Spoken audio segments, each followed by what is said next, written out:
जळगावहून मुंबईच्या दिशेने जाणाऱ्या पुष्पक एक्सप्रेसमध्ये आग लागल्याच्या अफवेनंतर घाबरून प्रवाशांनी धावत्या रेल्वेतून उड्या मारल्या।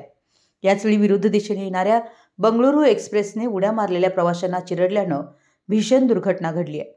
परांडा रेल्वे स्थानकाजवळ घडलेल्या या दुर्घटनेत 11 जणांचा मृत्यू झालाय। दुर्घटनेनंतर जळगाव जिल्हा प्रशासनातील अधिकारी, रेल्वे प्रशासन आणि कर्मचारी घटनास्थळी दाखल झाले। जखमींना रुग्णालयात दाखल करण्यात आले। पुष्पक एक्सप्रेसमध्ये नेमकं काय घडलं याबाबत एका प्रत्यक्षदर्शीनं माहिती दिली आहे। जळगावहून पुष्पक एक्सप्रेस निघाली होती। परांडा स्थानकाजवळ येताच ब्रेक दाबल्यानंतर घर्षण होऊन ठिणग्या उडतात तशा ठिणग्या उडाल्या। त्यावेळी एक प्रवाशी आग लागली असं बोलला। अचानक आग लागल्याचं ऐकताच प्रवाशांनी रेल्वेतून उड्या मारल्या। तेव्हा दुसऱ्या बाजूने येणाऱ्या बंगळुरू एक्सप्रेस खाली प्रवाशी चिरडले गेले। एकाच डब्यातील लोकांनी उड्या मारल्याचं प्रत्यक्षदर्शींनी सांगितलं। दुर्घटनेनंतर घटनास्थळी भीषण असं चित्र होतं।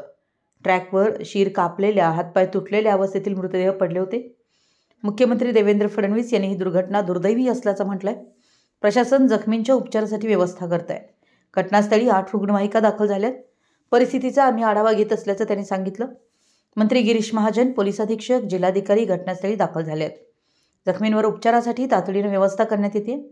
ग्लास कटर, फ्लड लाईट्स यासह आपत्कालीन यंत्रणाही सज्ज असल्याची माहिती मुख्यमंत्री फडणवीस यांनी दिली आहे। मुंबई प्रतिनिधी, मराठी यस न्यूज।